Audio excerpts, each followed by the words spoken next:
Faculty of Mathematics and Science, and I'm inviting Dr. Leah Vasseur, UNESCO Chair in Community Sustainability from Local to Global, to deliver the land acknowledgement.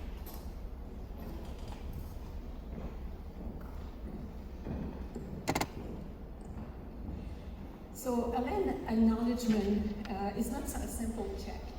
It means a lot for people who have been on this land for a long time, and those who walk with, the path of reconciliation. We at Brock University want to acknowledge the land on which we are gathering tonight, which is the traditional territory of the Haudenosaunee and Anishinaabe peoples, many of whom continue to live and work here today. This territory is covered by the Upper Canada Treaties and is within the land protected by the Dish with One Spoon, One Palm agreement. The gathering place is home to many First Nation, Métis, and Inuit people. The meeting place, as the rest of Ontario, where our guests are coming, is home to many Indigenous people across the Turtle Islands, and we are grateful to have the opportunity to work and live together here in this territory. Recognition of the contribution of Indigenous people is consistent with our commitment to make the promise of truth and reconciliation for all our communities. We are grateful for the opportunity to live, work, and play here, and we thank all those who have served and continue to serve as caretakers of this special place. This is especially important as the Niagara Escarpment, on which we are based, has been precious link with the First Nation for many generations. And this is now protected as the United Nations Educational, Scientific, and Cultural Organization, UNESCO Biosphere Region. We are also mindful of broken continents and the needs to reconcile with all our allies and relations. Together, we may care for this land and each other, drawing upon the strength to our mutual history through peace and friendship to create a lasting legacy of conservation for generations to come. Our great standard of living is directly related to resources and friendship of Indigenous people. We must also remember the missing and murdered Indigenous women and girls and the impact of the residential schools, as every child matters. Thank you.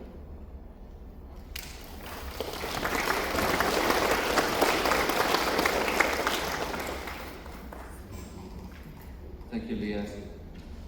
Welcome to an evening of laser physics, mind-boggling technology, and remarkable Canadian talent and ingenuity. It took nearly 100 years to detect gravitational waves, whose existence Einstein first postulated in 1916, but doubted we would ever detect due to their minuscule impact on space-time here on Earth. It was the laser, invented in the late 1960s, after Einstein's passing, that would provide the required sensitivity. And yet, the key laser principles are based on Einstein's work on quantum mechanics. Laser technology took off in a hurry, finding seemingly endless applications in science, engineering, and medicine. And we can thank great scientific minds like Dr. Donna Strickland for pushing the boundaries of what lasers can achieve. A light beam as uniform as possible, or as narrow as possible, a light pulse as short as possible, a light pulse as powerful as possible, or as short and powerful as possible.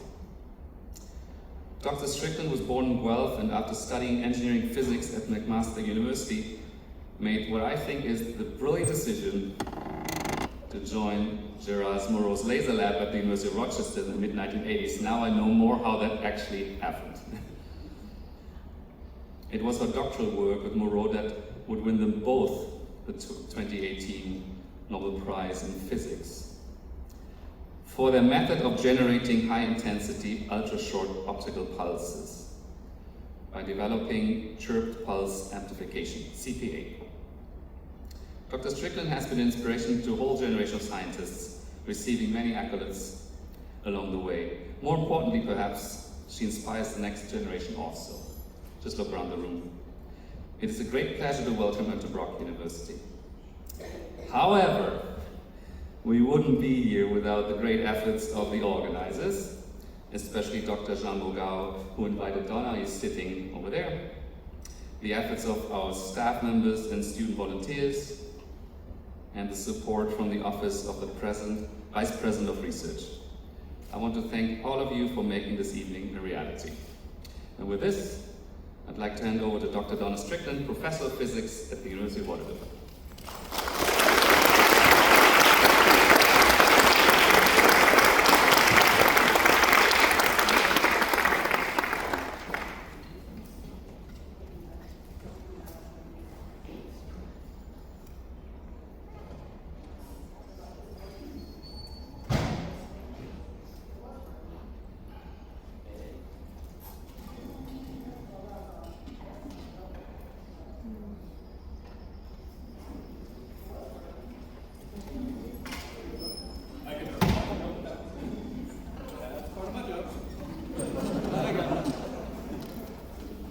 Hi, everyone.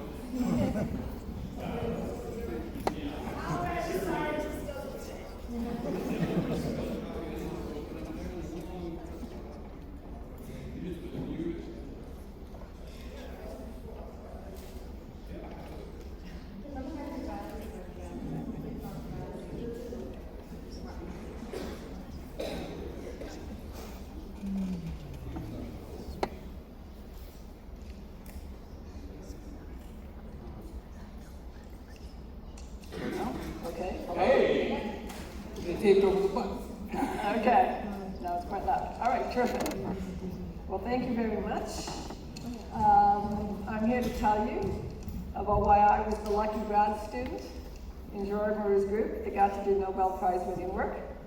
That's for the young people, and for all of us, as I figure out where to clip this, it's a story about the importance of doing, I think, both fundamental work and applied work. Not by the same person necessarily, but you can't do one without the other. And this has already been mentioned. It was Einstein doing theoretical work that brought us the laser.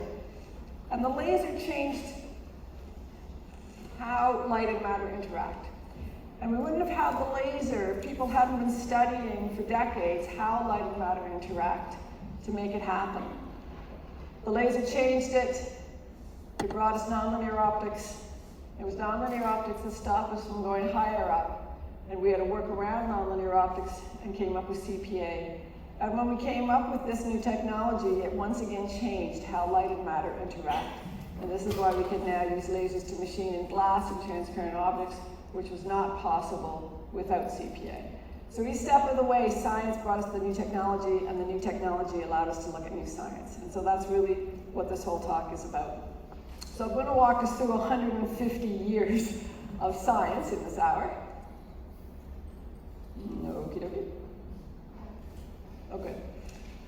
Okay, so if you go back to the middle of the 19th century, we still didn't know if light was made up of particles or if light was made up of waves. Now, we still don't really know. But now, of course, we let it be both. But back then, we only had classical physics, and so it had to be one or the other.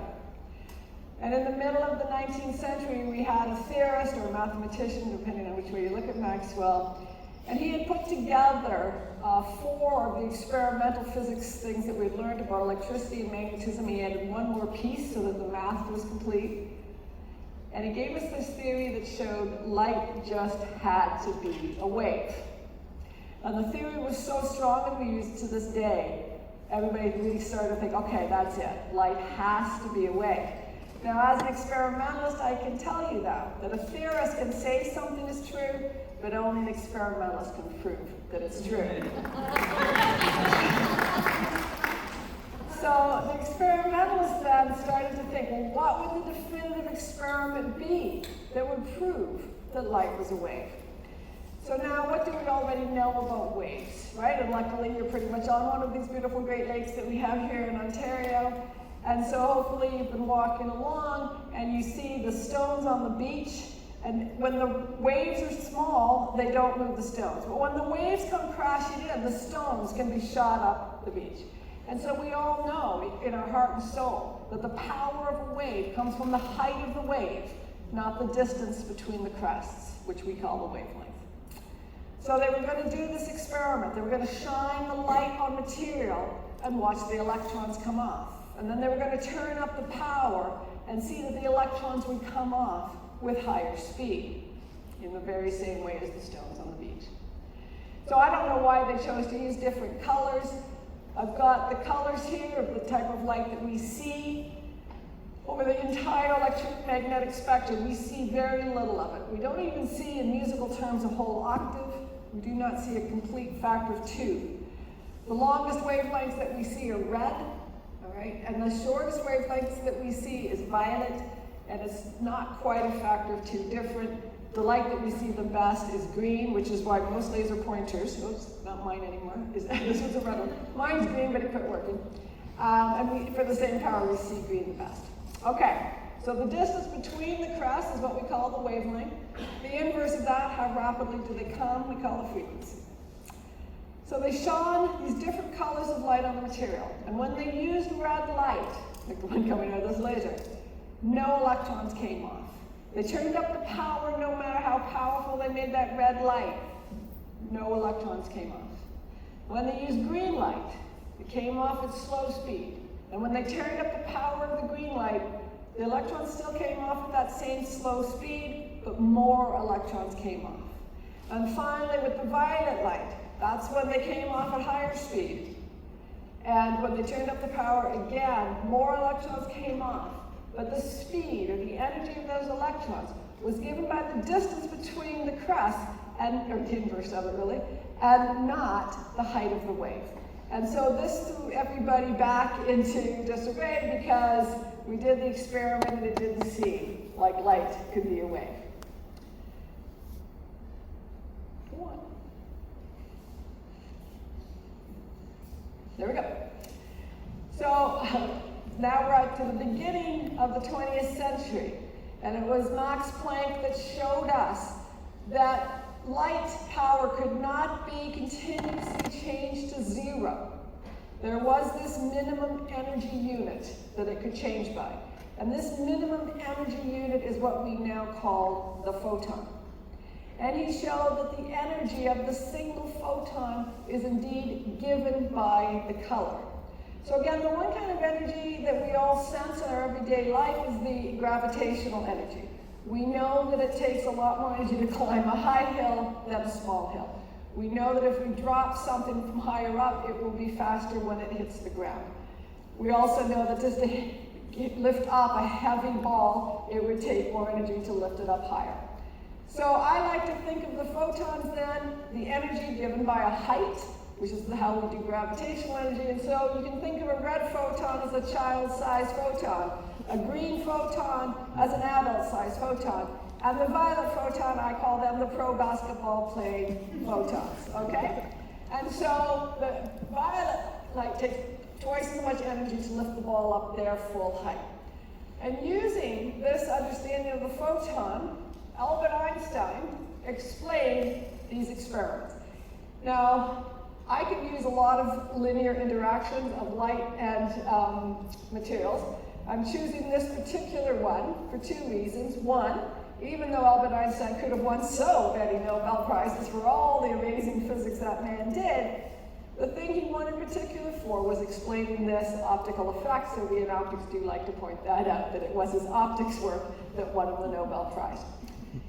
The other reason, as you'll see, is that I'm going to do a high order or multi-photon version of this experiment for my PhD, so that's the other reason I'm explaining this particular one. So now, the way to understand what's known as the photoelectric effect now is you can imagine it's like playing basketball.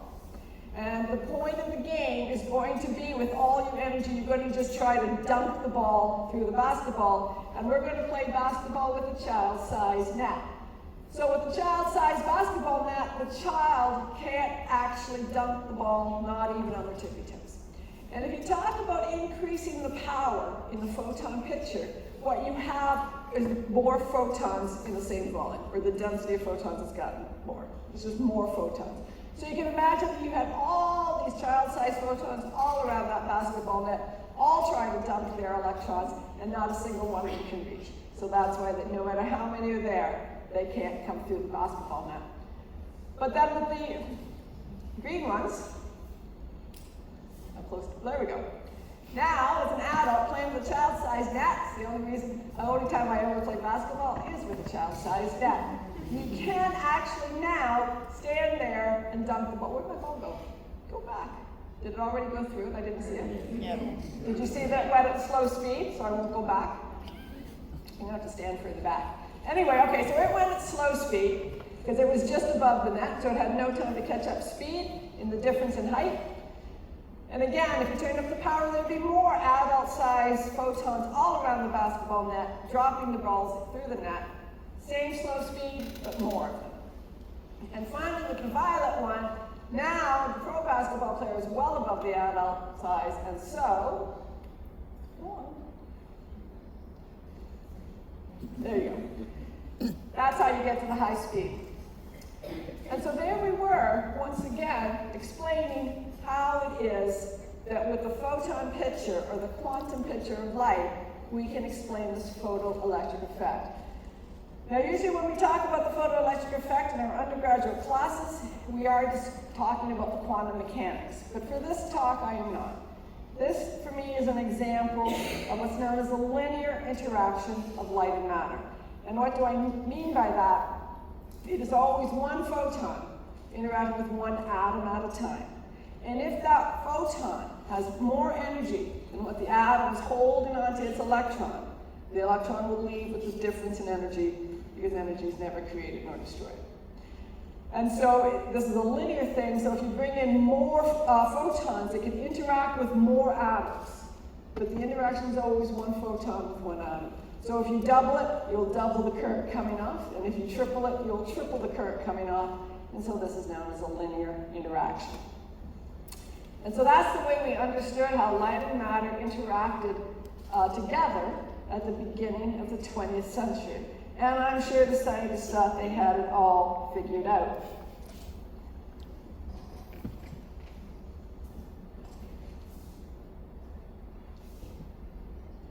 And along came this woman, Maria Goeppert-Mayer.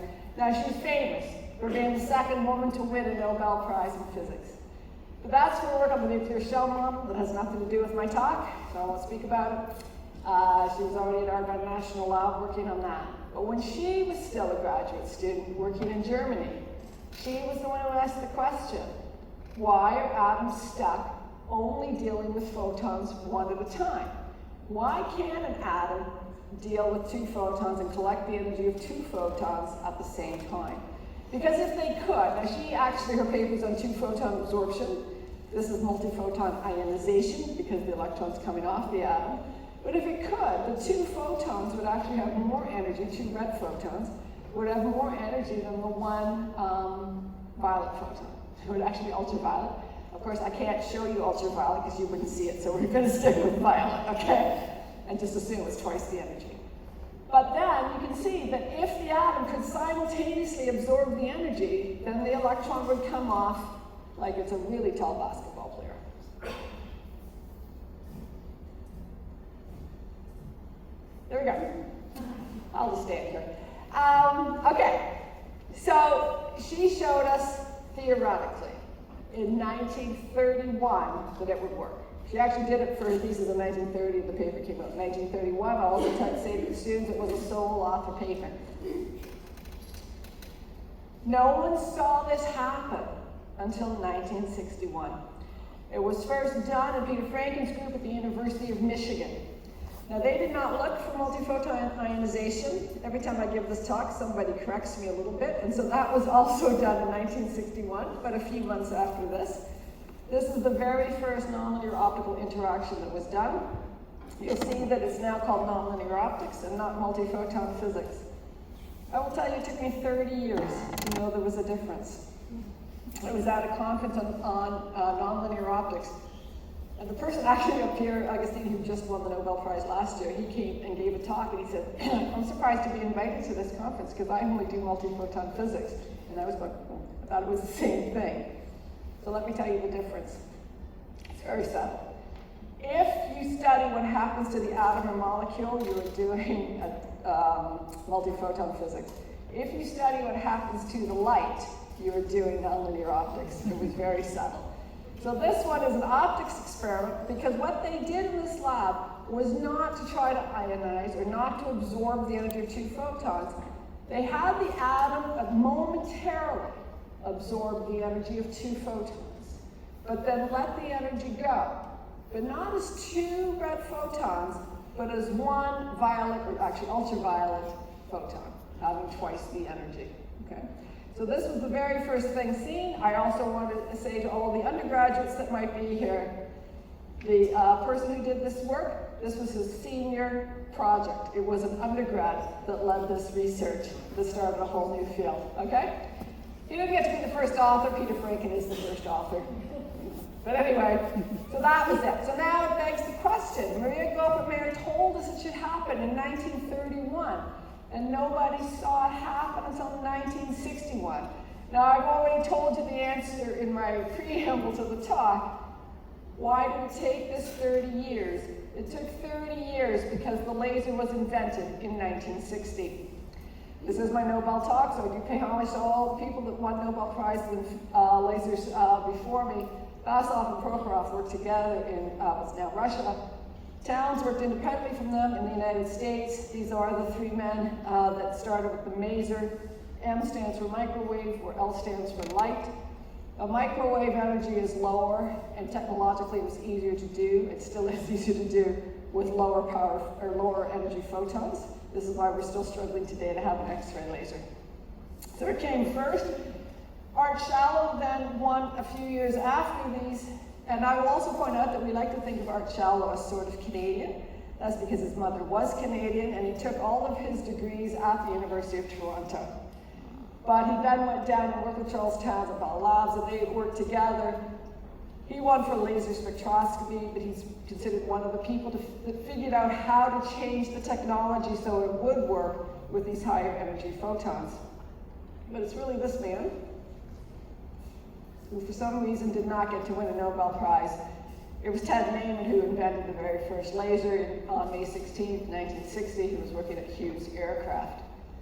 So what makes lasers so special that nonlinear optics would happen when the laser came along? Well, with these very bright lights that are on me and shining up there, you'll notice a few things about this light. One is that it's white light. And if we see white, it means that we're seeing all the colors we can see. And so all the colors, from red to violet, are coming out. We're also all lit up in this whole room because when it comes off normal light, all the photons go in all the directions. And most importantly, none of the photons talk to each other. Each photon does its thing when it wants to, goes in the direction it wants to, at the color it wants to, okay? This is what we would call incoherence. But the laser, like the one that I can point with here, you'll see that this red dot, which is only a milliwatt compared to the hundreds of watts there, you can see. And that's because all the power is concentrated into one spot, and so the brightness is higher than all the other power spread out. And so the laser beam comes, and it all goes in one direction. It's all one single color, and all the photons know what each other are doing. So that when one is peaking, they're all peaking, and when one's troughing, they're all troughing. And because of this, then the waves work together, and they add up to be a giant wave in the classical picture. I like to think of nonlinear optics, though, in the photon picture. So again, remember the power comes with the density of photons. With regular light, I like to say that they're all dancing to their own beat, because they each have their own frequency. And not only are they all dancing to their own beat, they don't care how anybody else is dancing, so they cannot crowd onto the dance floor. So we can use a lens to take the beam and try to focus it as small as we can. But you cannot focus light smaller than its wavelength. So the wavelength that we see is a fraction of a micron. The laser I did was 1 micron. Your hair is 50 microns. So that seems like a small spot, but the size of the diameter of an atom is 10,000 times smaller than that. So if you ask, what's the probability of seeing 2 photons in that very small interaction volume? The answer is it's too small to be seen with ordinary light. And so we did not see 2 photons being absorbed at the same time. But then when the laser came along, and Nicholas Bloomberg won his Nobel Prize at the same time as Art Shallow. I put him here because he's considered the father of nonlinear optics, like Maria Goffman is the mother of multiphoton physics, so he's on this page instead of the other one. And now we have the laser. And because it's single color, now you can say they're all dancing to the same beat. And not only are they all dancing to the same beat, they are all dancing together to that same beat. And that's why they can crowd onto the dance floor. And that's why, once the laser came along, there was that chance, with the first experiment, it was a chance of 1 million to 10 million, that there would be 2 photons in that very small interaction volume. And so 2 photons could be absorbed at the same time by the single atom. So the laser brought us to the interaction that's considered nonlinear. Meaning now, if you double the power, you're going to actually have 4 times more likely chance to see it absorbed, ionized, or whatever. Okay, so what has any of this got to do with me? I joined Gerard Herbert's group in 1981. I don't know why he was reading this paper from 1973. It was a theoretical paper by Stephen Harris, a professor at Stanford University. And he had come up theoretically with ways to say, it would be great if we could try to get towards the X-rays. Could we get to vacuum ultraviolet or extreme ultraviolet through nonlinear optics? Since we can't do it as directly with a laser, can we use this nonlinear optics to do it? But we can't just, do 2 photons or 3 photons. We have to do a lot of photons. And so he sort of described theoretically how it could happen.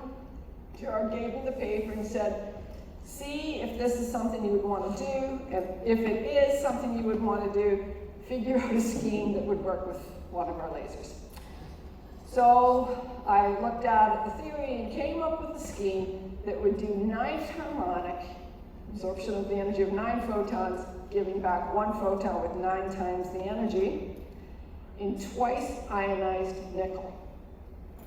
And so this is what I was hoping to do. So there were 2 parts to my PhD project. 1, figure out how to make a cold plasma of twice ionized nickel. That part of my project never worked, so we won't talk about it anymore. The other half of my PhD project then was supposed to be, and this part did work, so that's why I'm here talking to you, was that I didn't need just a laser. I needed a really intense laser so I could have 9 photons in that very tiny volume.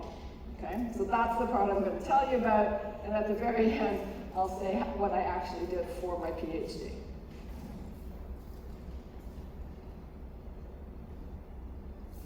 All right, so how am I going to make a laser be intense?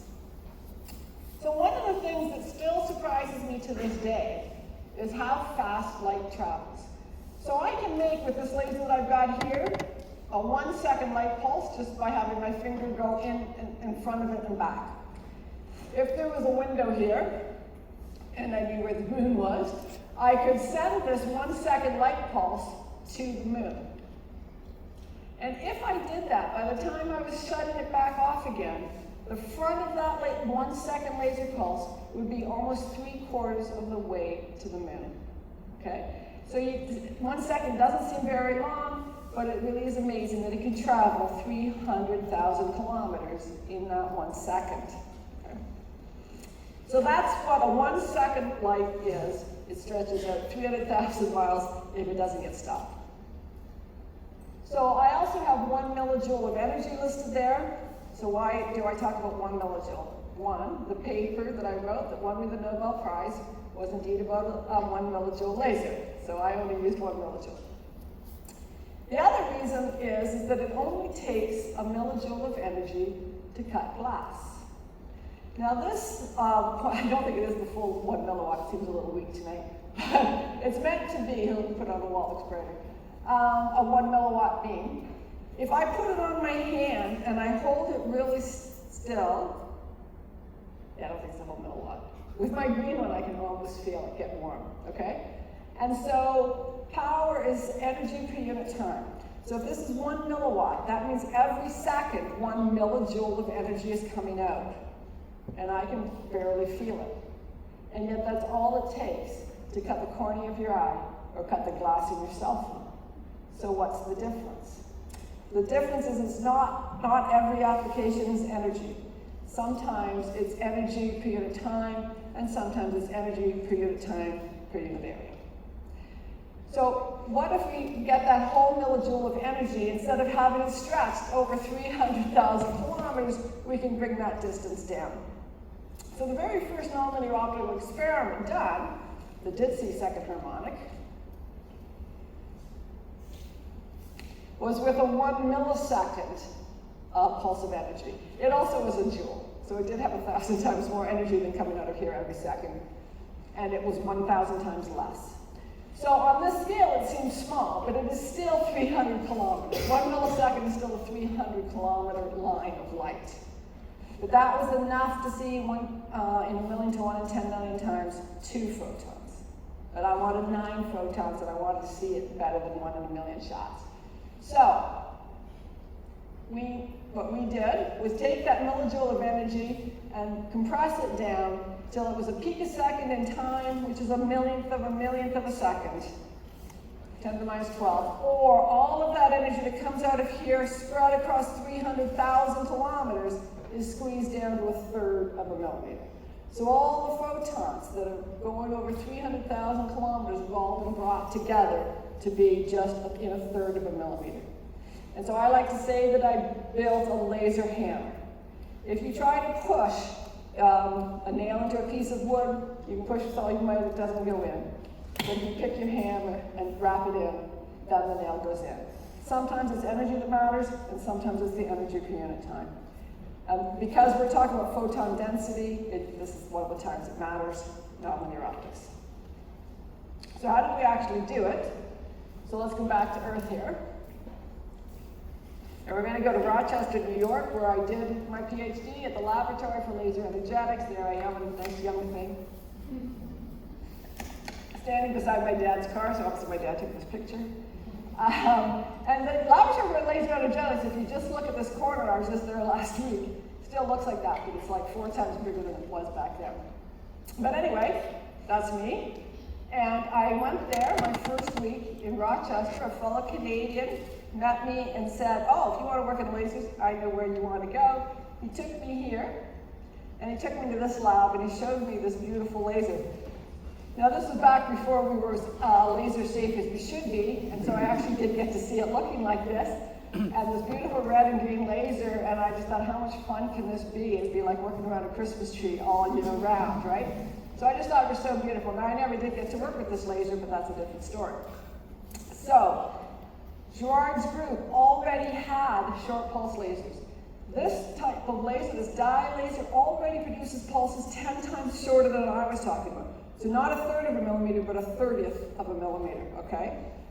But this type of laser cannot be made energetic, and I will explain later in my talk why this type of laser cannot be made energetic. So we already had short pulses. Right across the lobby from that laser was this laser. The Laboratory for Laser Energetics is a Department of Energy funded facility for laser fusion. Laser fusion is an application that does require energy in to get energy out. And finally, after 70 years of trying, Lawrence Livermore National Lab and the National Ignition Facility did finally have scientific break-even, where we did have more energy out than the laser energy put onto the pellet. But this is a big laser now, because this is a kilojoule laser, so 1 million times more than the energy coming out of this every second. Just so you get a scale of how big this is like a football field, and this thing here is the size of a human adult, okay? The height of a human adult. So this laser is a big laser. And if you want a lot of energy, it takes a big laser. But we couldn't put short pulses down this laser. When we did, we destroyed it, okay? We had a laser hammer in the laser. They tried it in the 70s, only on one beam, not on all 24. So on one side we had short pulses, and on the other side we had big energy lasers, but we couldn't put them together. And that's why we needed to find a way around it. There we go. And so this gets to George and my Nobel picture. You'll see it's the first one in color. That's why when I made this talk, we were present day and the rest were history. Of course, you're already now 6 years of history too, so I should turn it to black and white, but I won't. Okay, so this, I think I have one of the easiest Nobel Prizes in physics to explain. And the beauty of this whole project is in its simplicity. I wanted a laser hammer. This is it. I wanted a lot of energy in as short a pulse as I could have. I did not want my laser hammer inside my laser hammering it and destroying it. And so what did we do? We start with a short laser, we stretch it and make it a long pulse, bring the density of photons down, then we can safely amplify back up the energy, and finally when it's safely out of the amplifier, we go through a compressor and we make it back short and energetic. So for the laser that I built, which is still just 1 millijoule and 1 picosecond, we could do it in air. I will tell you that the most powerful lasers that we have now must be compressed in a vacuum chamber because even air is nonlinear. You would see sparks happening all over the air if it went through too. So Canada's biggest, most powerful laser is in Varennes, just south of Montreal, and we almost have a petawatt. Okay, so it's 10 times shorter than mine was, and it's 100 times more energetic. Okay, so that's what I want to say. So how did we really do it? So this looks like the same picture I showed before, because it is, but I labeled it differently. Before I called it a dye laser, because that's the beautiful red beam here. But now we're just going to concentrate on this laser back here. Okay, those of you watching over here, over here. So this using Yang laser's infrared. A beam is coming out here. Neither the camera nor our eyes can see the laser. It's 1 micron, and we do not see past 0.72 microns. This is a frequency doubler. This is the same thing that Peter Franken's group did, and they got 1 part in 10 million. The intensity of this laser was so high that we now had 10% conversion to the green. So the infrared beam coming out of here was 2 watts, and we had 200 milliwatts of green light. Our laser mirrors are so good that this will be a green turning mirror. 99.99% of that green is turning the corner. But the infrared is not turning the corner at all, and it's coming right through, and it would go into a beam dump.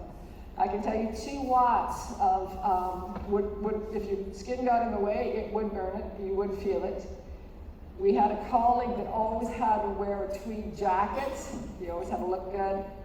And I can tell you that wool really stinks when the laser light hits it. So we knew when his wool jacket was in the beam.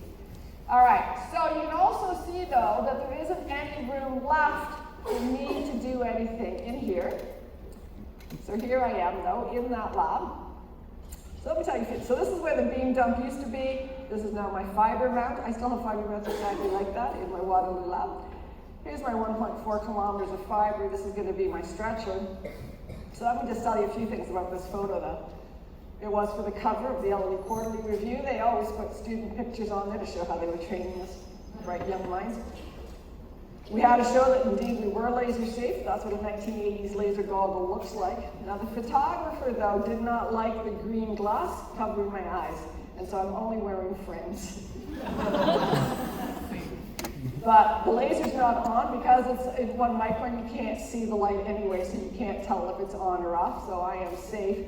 He also wanted me to be tweaking one of the knobs. I went, you are crazy. I've taken all this time to line this up. I'm not, so I'm holding nothing there.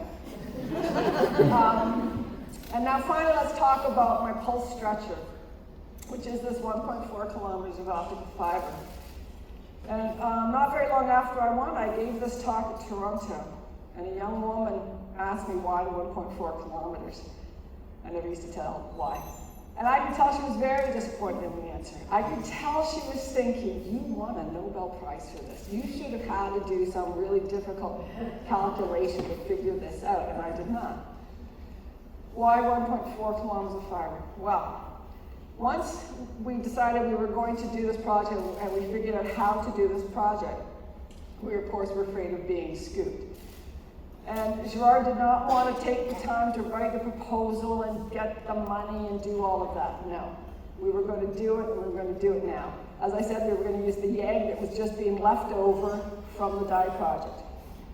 2, he called up his old PhD group back in France and said, you still have my old YAG amplifier?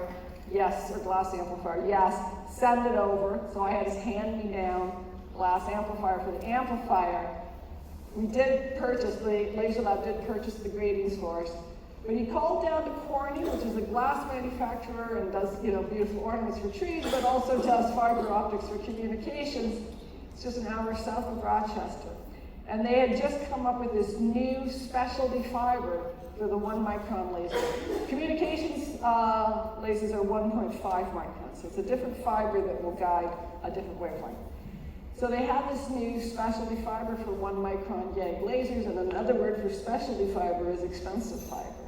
So we couldn't afford it, but Gerard called down, so this is going to be a very important experiment. Don't you want to be part of this very important experiment? Don't you want to donate some specialty fiber for this very important project? And they very generously donated 2.5 kilometers of fiber. But most people that want 2.5 kilometers of fiber, I guess, want to lay it across 2.5 kilometers. So it came on that spool with only one end showing, but I had to get the light in and out. So I had to spend a day of my life unspooling and respooling. But this is the only spool we even had in the entire laser lab. I was the only one working with fibers in the entire laser lab. And so all we had was an old film can that I glued corks around, and I did this for the day. And then when I tried to put the light through the fiber, it didn't come out. And when I took my eye over here and looked for it, there it was coming out halfway through. I'd obviously nicked the fiber almost in the middle. On the longer of the 2 halves, it was 1.4 kilometers. And that's why we used 1.4 kilometers of optic fiber. Now 2.5 kilometers wouldn't have even been exactly as long as we want, but you go with what you have. So that's it. That's enough of that. Let's now tell you how we did it. So, why does the fiber stretch the pulse? So, before I said, like lasers like this one are only single color. But a short pulse laser is not just a single color. We actually have a lot of colors, and the shorter the pulse, you need more colors. And so this is what I'm showing here. We have something in our short pulse lasers called a mode locker. And to me, it's like an orchestra conductor.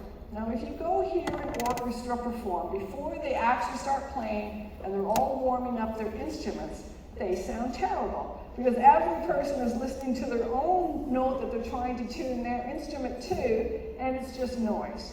So that noise is the same as what comes out of our light bulbs. But when the conductor brings down his baton and tells them to all go now, that's when you get the beautiful music, because all of the notes are being played together. And so this is what our mode locker does for us. It says all the colors that are lazy, now, right here, now, peak.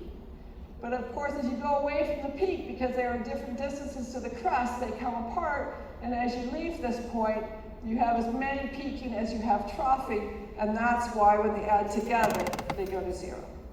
And so the broader the colors are apart, the faster this happens, and so the more spectrum you can bring in, the shorter the pulse you can make.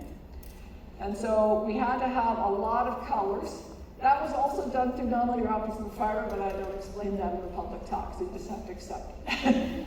We had a lot of colors.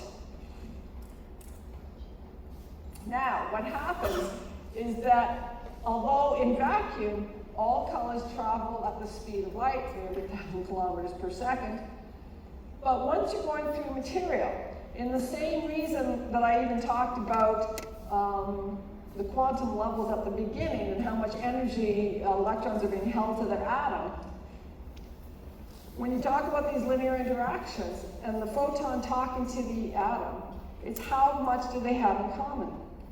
So if it's glass and you can see through it, it tells you that the transitions are not there where the visible light is, and that's why the visible light will go through. It's not going to be absorbed.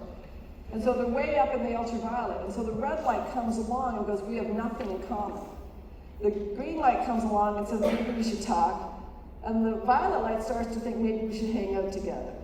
And for that reason, when you go through glass, the red light runs, the green walks, and the blue just curls along. And so at the end of my 1.4 kilometers, I had stretched the pulse to be 300 picoseconds. I wanted to stretch it to be a nanosecond. I got a third of the way there. So I didn't hammer the odd laser crystal. That is what I wanted to put in the museum in Sweden, but they couldn't find any of my damaged crystals. But anyway, they threw them away. So I didn't actually go all the way up. All right, so let's talk about laser amplification. So I do like to point out when I have AMO friends, atomic and molecular and optical physics friends in the audience, I like to remind them that I am an optical physicist and not an atomic or molecular physicist. So only photons have personality in my talk. So these are atoms. So these atoms are sitting there in their ground state, and to be a laser, they have to be pumped by some energy source. For the laser I used, it was an ultraviolet lamp. If you engineer it right, 95% of them should be amplified. They shouldn't just be at the edge where they're not. I don't know why the person making my picture thought that, but just randomly, it should be great ones. So what was the difference? I told you the dye laser couldn't be energetic, and the glass laser used in fusion can be energetic, but must be big. So first, why does dye laser not work? A dye laser is like a sprinter, where a glass laser is like a marathoner. Both require a lot of energy, but how they expend it changes quite a bit. So the dye laser wants to give up the energy right away. As soon as you're excited, it goes, I'm ready to give this energy up. I don't want to wait around. And so it can just spontaneously let the energy go and send out a photon. If it sends it here, then you can cause it to be stimulated here, and you can have it getting gain all the way here. But this one could let go here, and this one could let go there. And next thing you know, to try to make it big, it's just a giant light bulb. And that's why you can't make a dye laser big, and that's why it can't be energetic. On the other hand, glass is a marathoner, and it says, you know what? I'll hold this energy until a photon comes along. And when the photon comes along, and here it comes, there it is, happy guy, you will see that they're the very same color.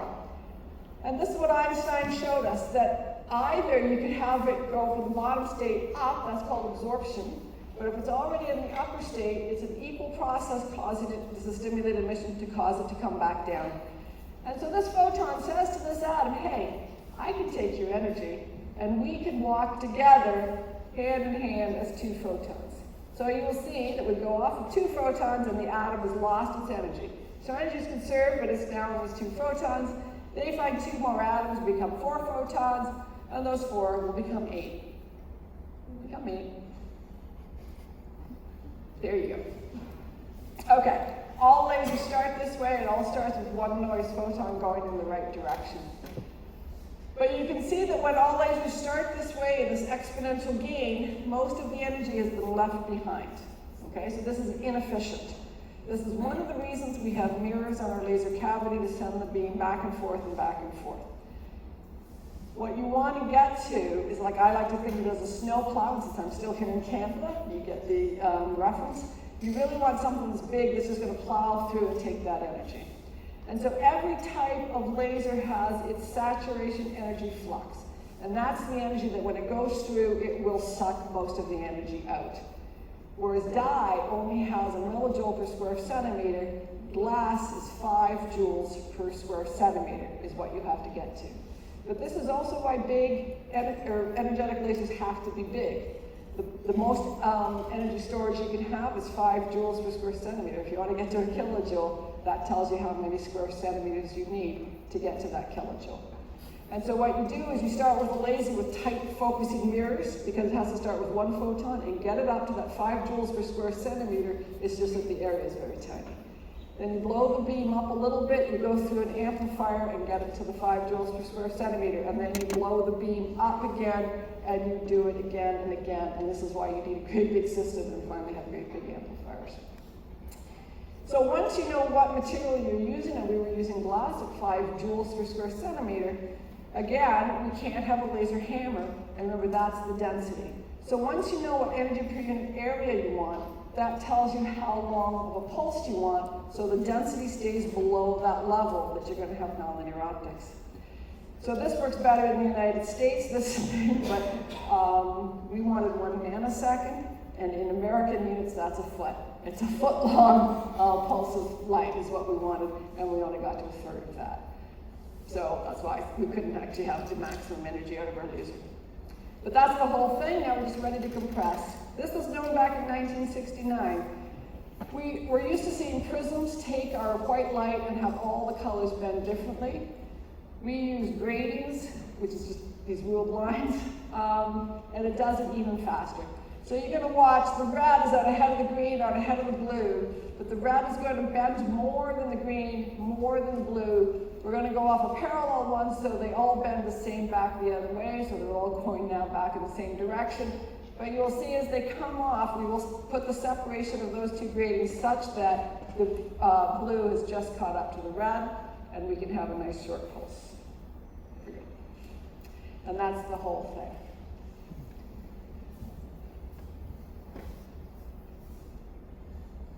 There we go. This just shows the data. So I built the whole thing with the laser, which had pulses coming all the time. The difference is that you put all the energy into a single pulse, the rep rate is very slow. I had no way to measure if my amplified pulse was short.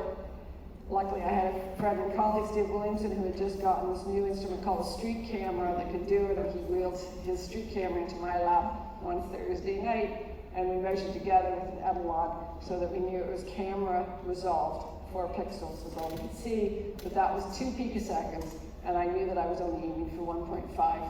So we said it was a success, and it finally worked. All right, so now, a colleague came and we added 2 more amplifiers before I did this, but that's not part of the story. That laser is the one that won me the Nobel Prize. But I had to do a PhD, and I already told you I've never figured out how to make a cold plasma of twice ionized nickel. And luckily for me, Silong Chin from the University of Laval in Quebec came down. He wanted to be the first person to do science with this new CPA laser. And what he wanted to study was multiphoton ionization. This just means the same thing as the photoelectric effect, but we're going to ionize now with not just 1 photon and not just 2 photons. We're going to need something like 11 photons. There it goes. I don't know if that's 11, but there you go. And shoot it out of there. It shoots the ball really quickly, this slide projector. All right. If that had been what happened, if that's the way that the light and matter interacted, it would have gone to the 11th order in power, and it did not. We now had light so intense that we no longer had to worry about the photon picture. We could go back and think about it as just a great big giant classical wave, and that great big giant wave came and knocked over the potential well that the electron was sitting in, and simply let the electron go. Go. There you go.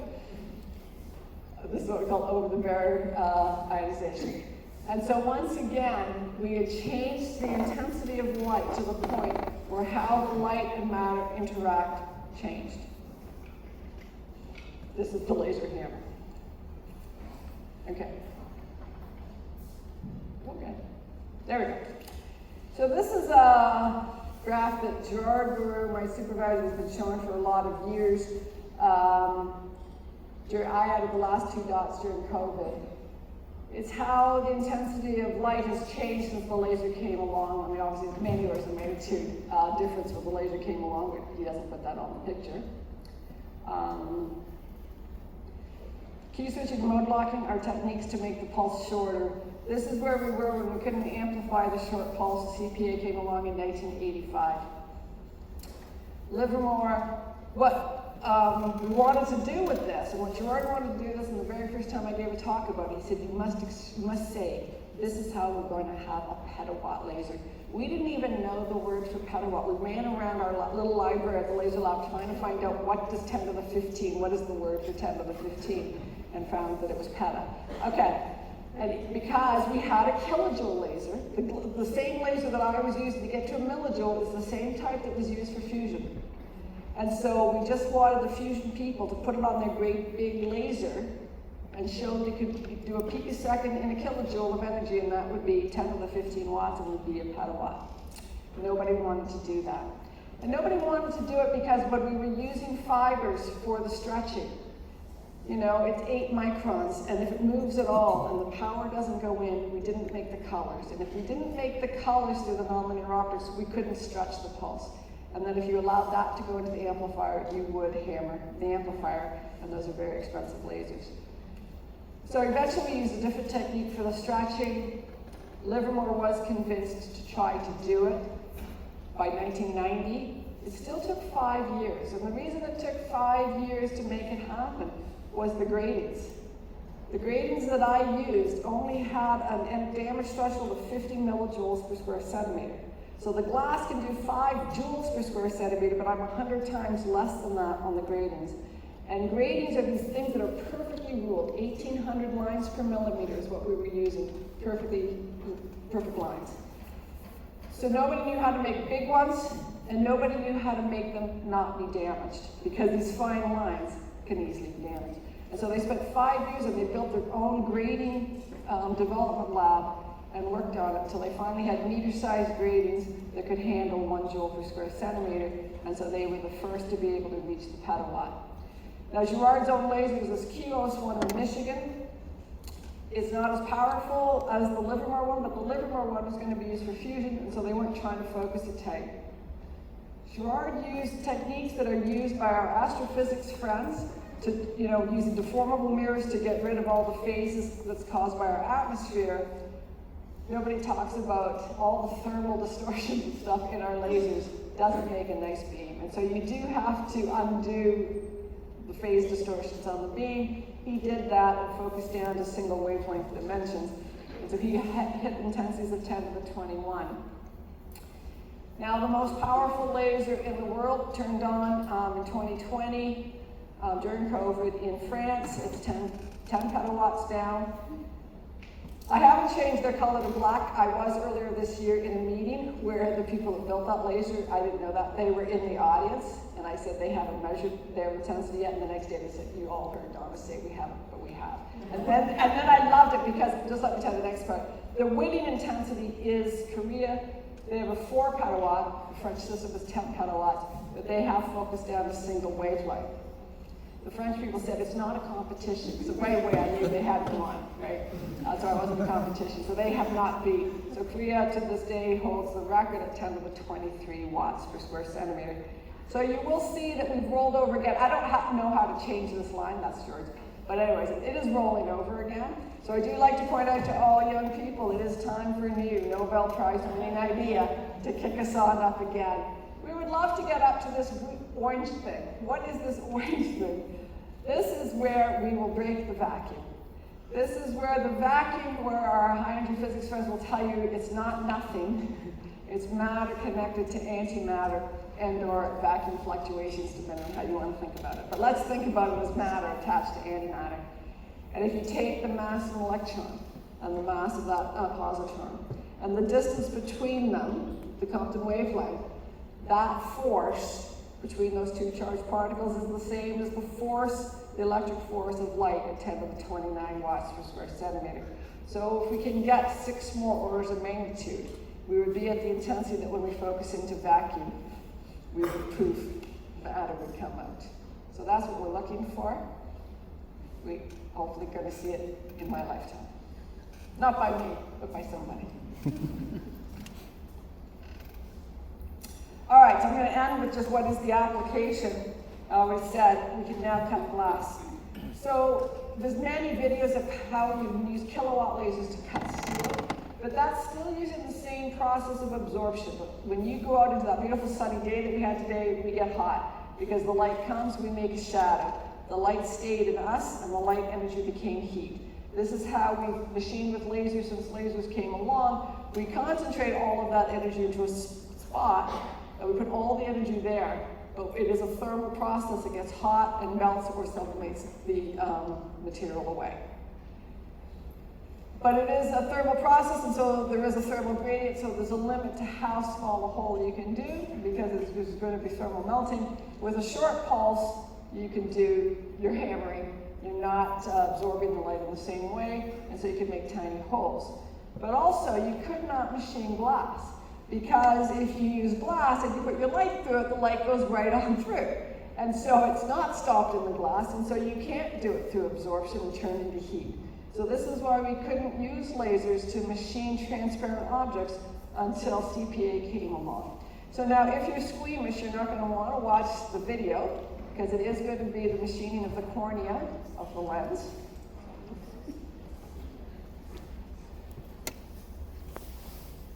So you have to hold the eye still, I guess, as a document. And then you're going to see that the light is focused down. You also don't have to machine now on the surface. The surface, if you've ever poked yourself in the eye, is where all of the nerves are. That's why it hurts. This is why they cut a flap for LASIK surgery now, to keep the pain down. So this is actually raster scanning back and forth, making small damaged spots, but under the surface. And so this is the gross part to watch. Okay, this is you want to, because you have to be awake for this. But supposing you can't see it when it's happening to you, I don't know. But here it comes. But I have to show you this, because I have to show you that it indeed kind of flat. He's going to lift it up here in a moment. And it's gross, isn't it? There it is. That's it. So we can now machine transparent objects with our laser hammer. All right, so I'm going to end the talk, though, with just a few pictures from Sweden, because we don't show this. This is a huge celebration. I'm there for a whole week. Everybody hold the Nobel laureates go for a whole week. I'm not going to show you the whole week. I'm just going to show you 2 days. But it's also something we don't really see in North America. It is a 4-hour show that is shown in Europe. It is a big deal there. We do walk a red carpet. You can see that we're dressed up. Also, as we like to point out, physics is first in the will. So physics comes first. Unfortunately, poor Art Ashkin could not be with us because he was 96, and the week before he won, he unfortunately was diagnosed with cancer. So he could not come. His son came sitting further down. He was not, the son was not a Nobel laureate, so he was not allowed to sit on the red chairs as we were. So this is Jordan and I. I'm waiting to be one of these people. The people behind us are former winners. When I go, I'm going to try to remember these two guys, because I want to make sure that when the camera's on, I'm not looking like, really, CPA won? I can't believe it. Anyway, there we go. All right, so then after the celebration, you go and you have 2 numbers. We're each given 2 numbers. You can see my husband Doug is sitting here with his invitation right here. Mine must be in my clutch. George is there. Well, let me just talk about her red dress. This is George, this is his wife. Because this is a big deal, because it is on TV, because it is a red carpet. I got asked who I was wearing. I went, no, I had to go to a Canadian department store and buy my own. Forget it. But Gerard's wife was dressed by Dior. The jewels that she's wearing were given by a French jeweler to wear. This is a real red carpet event, and they get dressed like it's the Oscars. Nobody in Canada came to me and said, you know what, I'll dress you. Okay, my husband was given number 2 and 14. I was given the number 2 and 1. Jordan, his wife, would have been given 1 and something else, I don't know. All right, so what are we doing standing here? This is Frances Arnold, who won in chemistry when I did.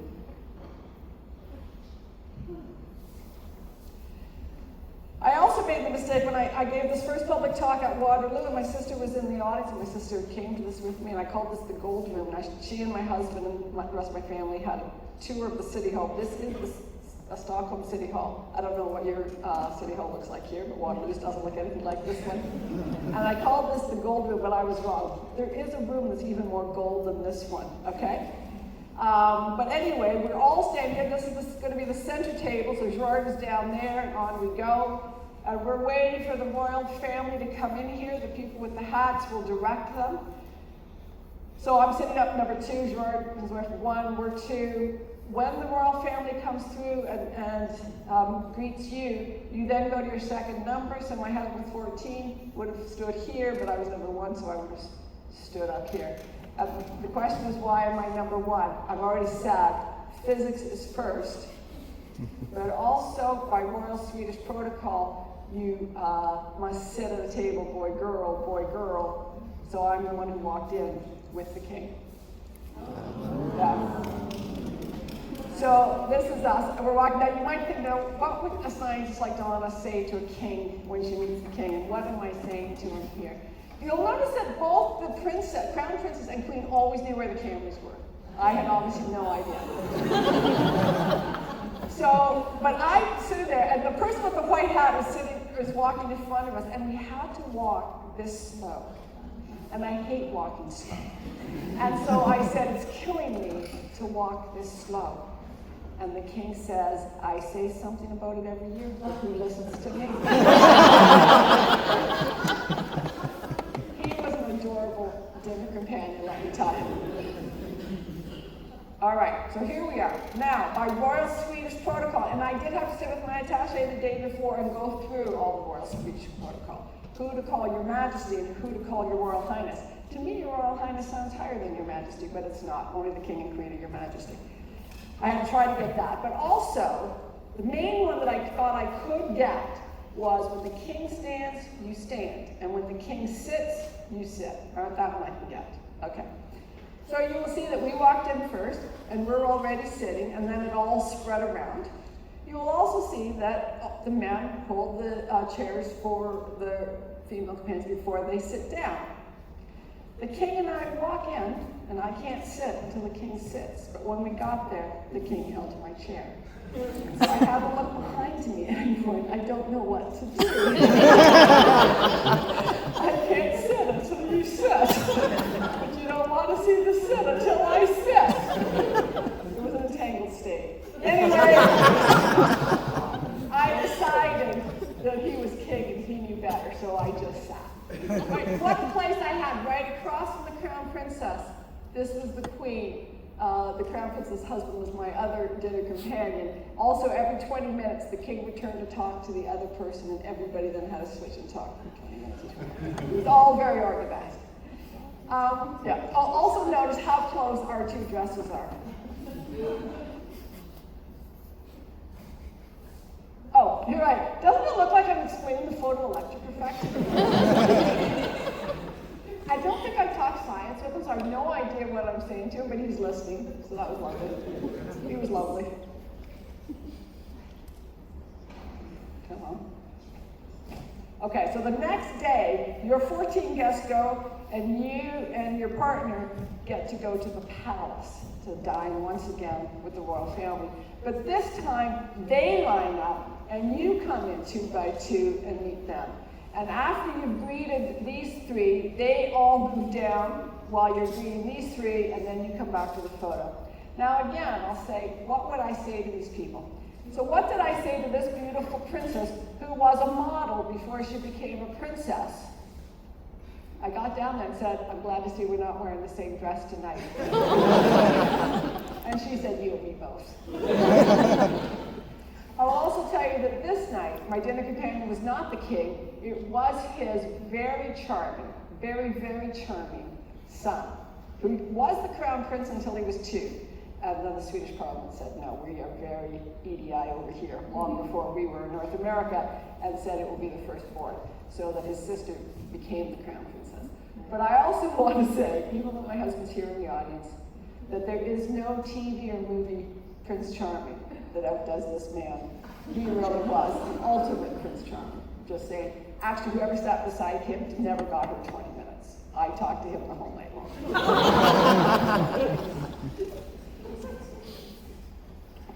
And that's where we were, okay?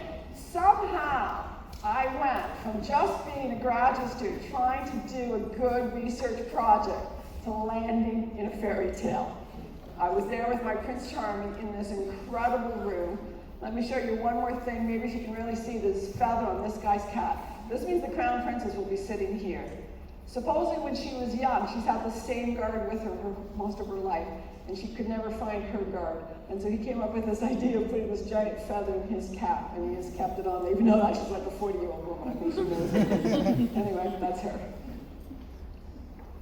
And that's the other woman that won. I have a different picture I usually show of her, but this is the one she shows when she talks about us both being there. This is not our actual gold medal. This is, in the center of that table, we were all given chocolate covered in gold wrappers, so that's what this is here.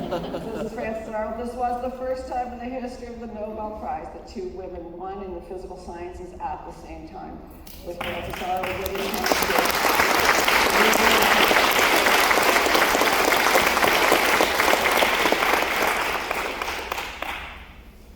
And finally, this is the last day that you're here. This is the day you get your money. They actually take away, is this showing it? Right.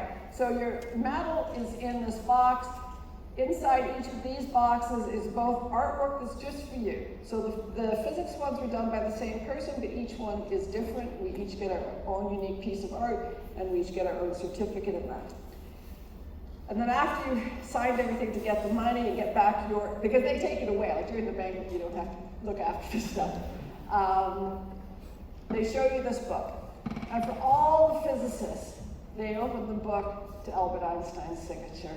And then for me, they showed me Marie Curie's signature and then Maria Goldman's signature. And then you do get to look through the book. And then they say, please use this pen to sign the book. And it was the most surreal moment of my life, signing that same book as those incredible figures in physics.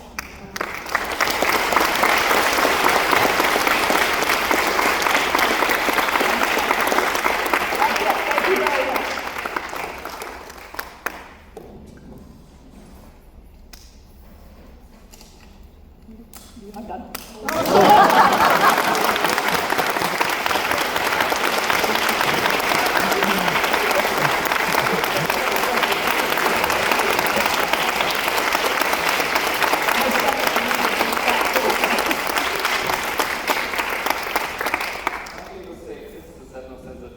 That's right. My son is one of them. And he's done comedy, yeah. A couple of questions, is that okay? That's fine. All day. A couple of questions? Anyone has a question? Now is the moment. Please. Thank you for the insightful and entertaining talk. For a non-specialist, can I understand this elegant CPA technique as a version, optical version of the spin echo? No, spin echo is more physicsy than this, because we're actually just doing it, and we're doing it separately. It is not because something comes back.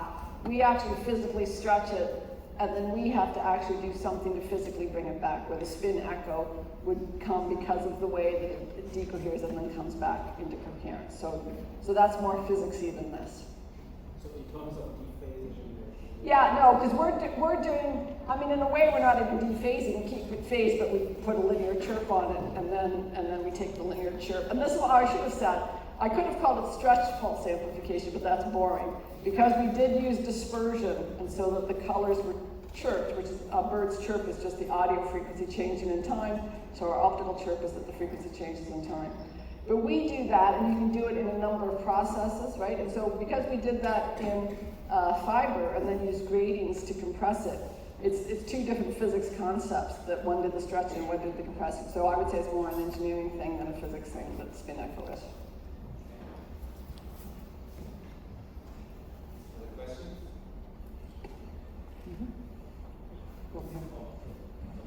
This row seems to have all the questions. Thank you for the nice question. So, as a PhD student, did you imagine that this could be a laser hammer for cutting cornea, machining glass? When did this? Does this happen? No.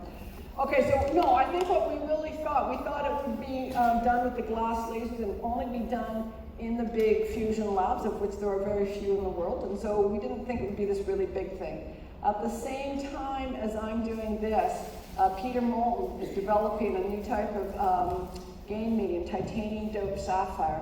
And so it can actually support a much broader spectrum, and so you can have 2 orders of magnitude shorter pulse, which means you don't need the energy, which means you don't need the money. And that's when they all came in to regular labs, okay? Like I've even seen here. Okay, so now, but the thing about Thai sapphire, so glass was centered at 1 micron and the whole width never got down to anywhere close to where our eye was going to see. Titanium doped sapphire is still in the near infrared and it peaks at 800, but it's so broad that the tail comes down and just gets to about 725, which is just where your eye gets to. So I will tell you that when Thai sapphire came along, laser eye damage went way up because it's easier to take your goggles off and see the beam and tweak with 2 hands than holding an IR viewer with 1 hand. I went to this, the people that make for the military the infrared goggles. I said, are you ever going to get them cheaper so we can all use them? And they said no. But so we have to always use this 1 hand, and so it was okay with 1 micron because you couldn't see it with or without the goggles, so you might as well leave the goggles on. But people started to take their goggles off.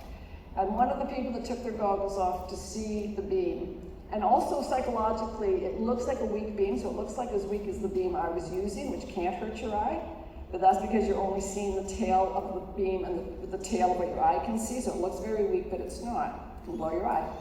And unfortunately, one of Gerard's students in Michigan got laser eye damage, which your eye will fill with blood.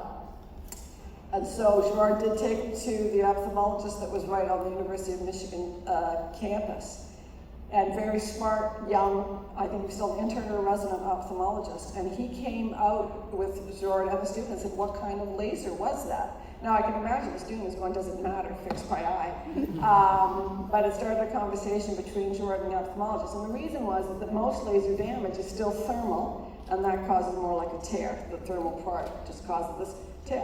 Where this was perfect round damage, because it was just the hammer, and only at the focus does it happen, and they took it out. And so it was these 2 people started to talk about how can we use these femtosecond laser pulses to do some kind of surgery with it, and they came up with this idea. So that was 10 years after the laser was invented, CPA was invented. So no, we weren't trying to do anything practical. I would like to ask you also about choices rather than the science of it. So when you were young, you were finishing your bachelor and you were picking the Rochester University. Did you already know what research was there? You were passionate about that, or what? No. I knew, so I chose, when I was in high school, I couldn't decide between physics and engineering, and McMaster had an engineering physics program, and 1/4 of it was lasers and electro-optics. And I went, oh, who wouldn't want to do that? That sounds so cool. So I went to McMaster to do lasers and electro-optics, and I worked with a laser group there summer after 2nd year, and I got to know the grad students well. And when I asked them where I should go to keep doing optics research, they suggested Rochester and Arizona, which are the 2 big optics schools. And then I met this Canadian the first week I was there, and I said, I want to study lasers, and he said, I know the guy for you, and he took me over and introduced me to Gerard, and that was that. So it's just serendipity.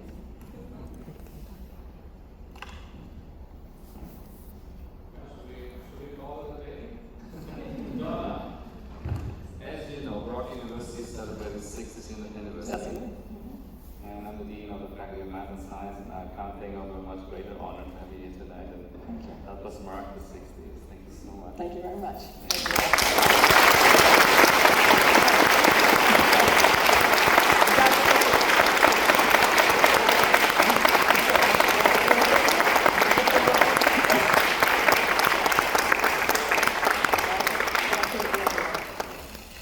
Who's taking the photo? Oh, that's it. Lots of stuff. Oh, my husband will take a picture. Perfect.